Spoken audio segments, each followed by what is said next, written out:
Come in sir? आइए। Good evening ma'am. Good evening sir. Good evening, बैठिए।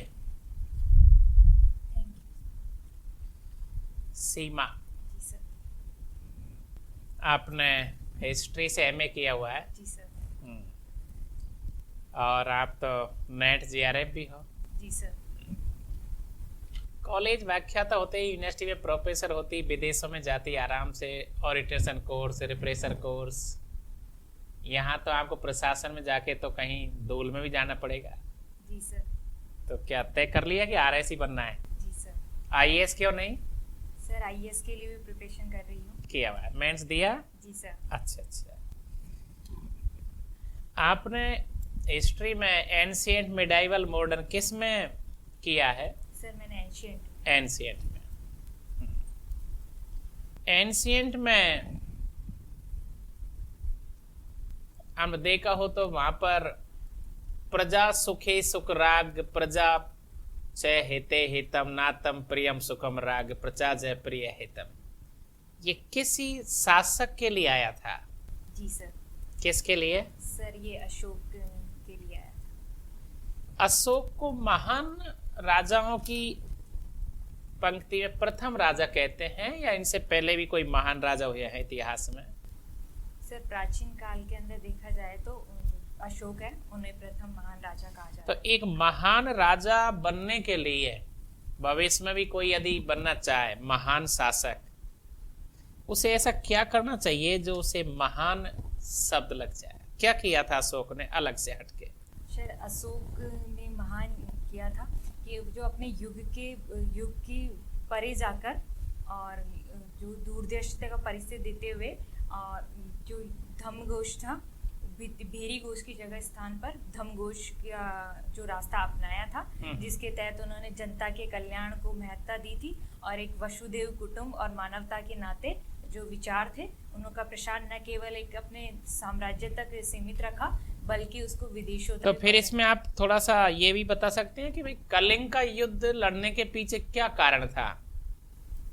Sir Kalinga का युद्ध लड़ने के पीछे हम एक कारण तो ये देखा जा सकता है कि उस समय जो अशोक के राज्य की साम्राज्य था, तो चंद्रगुप्त मौर्य ने लगभग अपने साम्राज्य का विस्तार कर लिया था और एक कलिंग का जो प्रदेश है वो बच रहा था।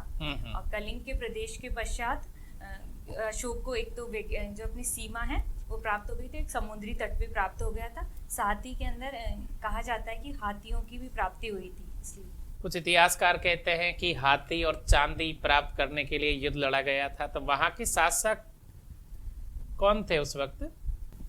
सर खारवेल वंश के शासक थे। सर नाम अभी मैं अच्छा, कोई बात नहीं। खारवेल वंश है या किसी प्राचीन बड़े राजा का नाम है? सर जहाँ तक मैंने पढ़ा है खारवेल वंश। अच्छा। एनवायरमेंटल साइंस पढ़ा है? जी सर मैम। कौन से पेपर में है मींस के? Ma'am second paper. थोड़ा सा सिलेबस बताइए उसका, क्या क्या पढ़ा है? मैम मैंने पढ़ा है जैव विविधता, पर्यावरण प्रदूषण, प्रदूषण के विभिन्न प्रकार, और अभी इतना ही रिकॉर्ड करता है। जैव विविधता को किसी और सब्जेक्ट के साथ भी जोड़ा गया है, कौन सा सब्जेक्ट है वो? साइंस के साथ जोड़ा। और जैव विविधता एक चीज में और पढ़ा जाता है, ज्योग्राफी में। हाँ जी मैम। चलिए, पर्यावरण को परिभाषित कैसे करेंगी? What is environment? मैम पर्यावरण जो हमारे एक जीव के चारों ओर स्थित जैविक और अजैविक जो तत्व हैं उनके जिनसे अंतर क्रिया होके एक जो निर्मित होता है वातावरण, उसको हम पर्यावरण। फिर इकोलॉजी किसे कहते हैं? इकोलॉजी कहते हैं कि जैविक और अजैविक तत्वों के भी जो संबंध से पारिस्थितिकी तंत्र का निर्माण होता है उसे इकोलॉजी कहते हैं। और पर्यावरण कहते हैं जो एक जीव है, सजीव, उसके चारों तरफ जो वातावरण होता है उसे पर्यावरण कहते हैं। पारिस्थितिकी तंत्र क्या होता है? जैविक और अजैविक जो जीव हैं उनों के संबंधों से जो तंत्र निर्माण होता है उसको पारिस्थितिकी तंत्र कहते हैं। वायुमंडल में कितने % नाइट्रोजन है? लगभग 78%। हम लोग यूज कर सकते हैं क्या डायरेक्टली इसको? नहीं मैम। तो फिर क्या करना पड़ेगा?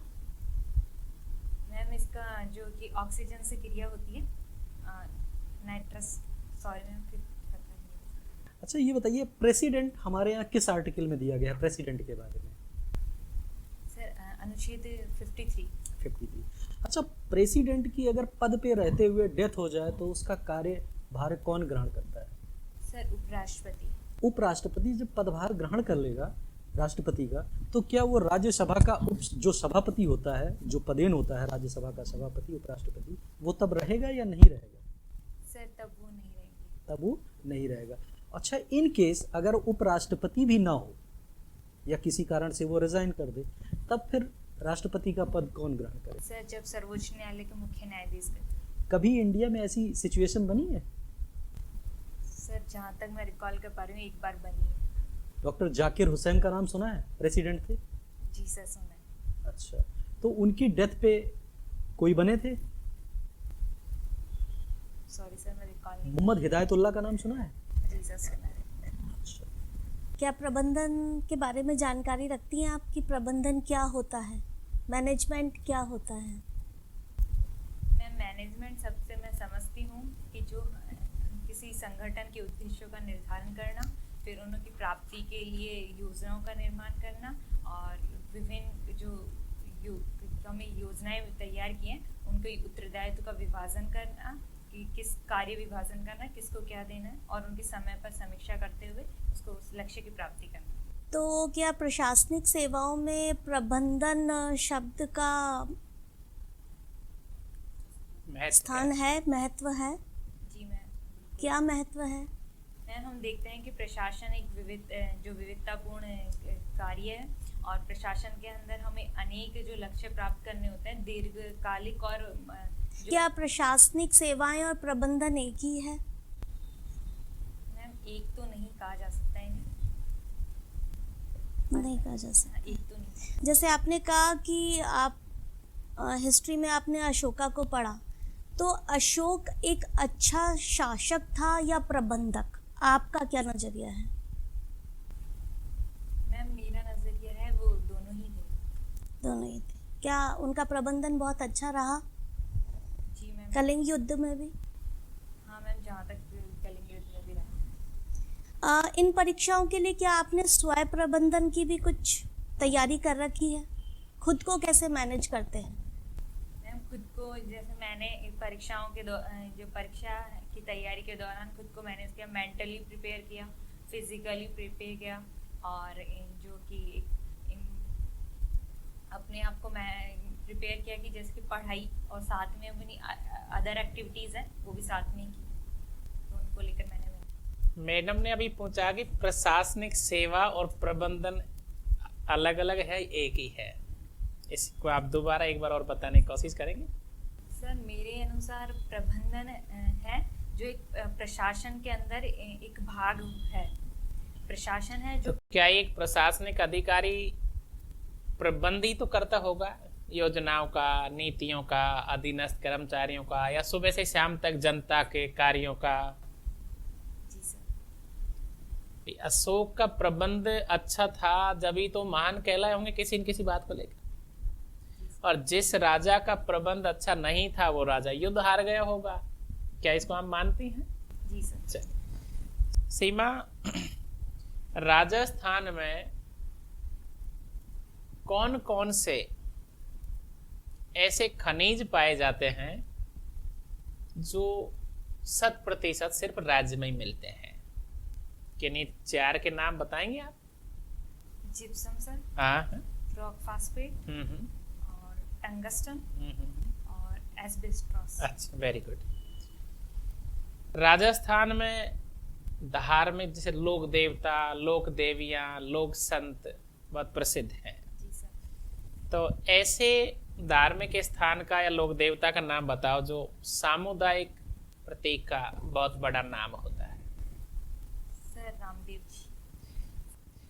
रामदेव जी की कोई घोड़ी थी क्या प्रसिद्ध? सर थी। रामदेव जी मतलब क्यों लोक देवता? लोक देवता का मतलब क्या? ये सामान्य पुरुष थे, इन्होंने ऐसा क्या किया कि फिर ये देवता बन गए?